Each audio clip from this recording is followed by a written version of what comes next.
जिंदगी कितनी चुलबुली है ना। जिंदगी की किताब का अगला पन्ना ब्लैक एंड व्हाइट हो या रंगीन हिंट भी नहीं देती है। मैं उस टाइम एक टीनेजर थी और मेरी बड़ी छोटी छोटी ख्वाहिशें थी। मैं कहानियां लिखती, मिरर के सामने जा करके रिहर्स करती और स्टेज तो मानो मेरी जान थी। लेकिन बहुत सिली समझती थी इन सब चीजों को उस वक्त, इसीलिए अपनी सारी राइटिंग्स को वर्क डेस्क की लास्ट ड्रॉअर में छुपा करके रखती थी। मेरी भी नजर अगर उन पर पड़े तो बोलती, व्हाट्स द हरी गर्ल, तमाम उम्र पड़ी है, बाद में कर लेंगे, पहले इंपॉर्टेंट चीजें करते हैं। यूनिवर्सिटी में टॉप करना किया, इंपॉर्टेंट जैसे getting a prestigious government service, I got. Important जैसे मैरिज, डेड। और ये सब चीजें ठीक है, देखते हैं, कल कर लेंगे। वो कल जो एक्चुअली कभी नहीं आता। ईयर 2012 मेरी तबीयत कुछ बिगड़ गई। हम भाग करके डॉक्टर के पास गए तो ऐसा लगा इस चुलबुली जिंदगी ने ना थोड़ा सा छल कर दिया मेरे साथ में। I still remember the oncologist saying that I am on the verge of a life-threatening disease. A breast surgery needs to be performed without any delay. Breast surgery at this age. इससे पहले कि मैं कुछ भी सोच पाती, operation table था, विशाल काय बल्ब, उसके ऊपर बेयर चेस्ट में लेटी हुई थी, देखते हुए शर्म से दूर, अपनों से दूर, सपनों से दूर। खैर, सर्जरी हुई, मैं वापस घर आ गई और एक जीवन खो करके दूसरा जीवन पाया ही था कि चुलबुली जिंदगी ने अपना दूसरा पासा फेंका। Within an year in 2013, the disease came back and this time it was worse. देखते ही देखते वो मेडिकल प्रोसीजर्स वापस शुरू हो गए। FNAC, MRI, कोर बायोप्सी, शरीर में हजारों सुइयां, वही एनेस्थेसिया, वही OT, वही टेबल, वही विशालकाय बल्ब और उसमें डूबते हुए मेरे सपने, मेरे अपने। जब लौट के घर आई अस्पताल से, मैं टूट रही थी, थक गई थी यार। और मेरे पास दो ऑप्शंस थे।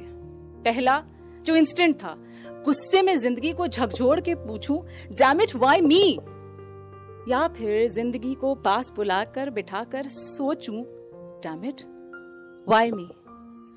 और मैंने दूसरा ऑप्शन चूज किया, समझने की कोशिश की उस दौर को जिससे मैं गुजर रही थी। अगर मुझे जीने को बस एक दिन और मिल जाए तो मैं क्या चाहूंगी?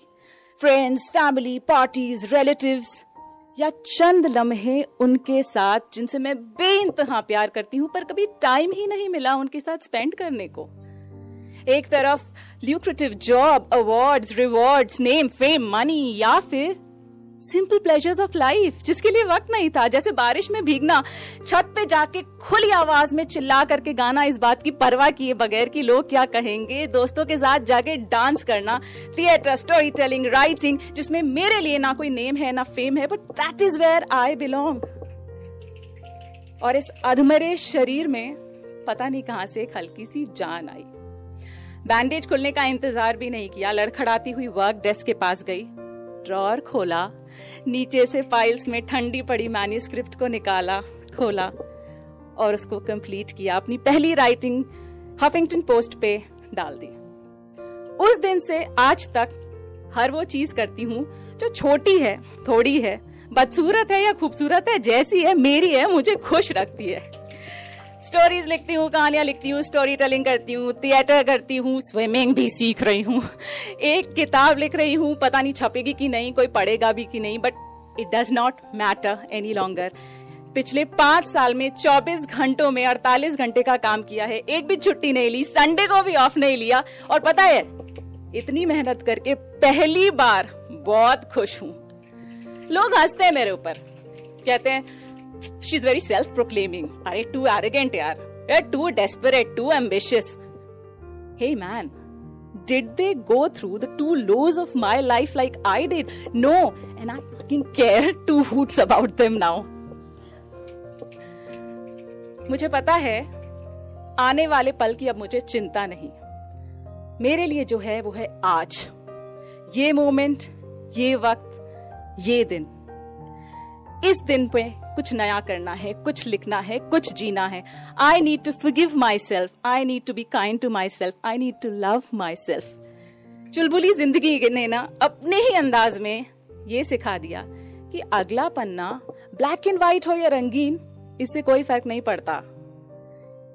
अगले पन्ने में आप क्या लिखेंगे, आप क्या पढ़ेंगे, आप कैसे जिएंगे, is all that matters. Thank you.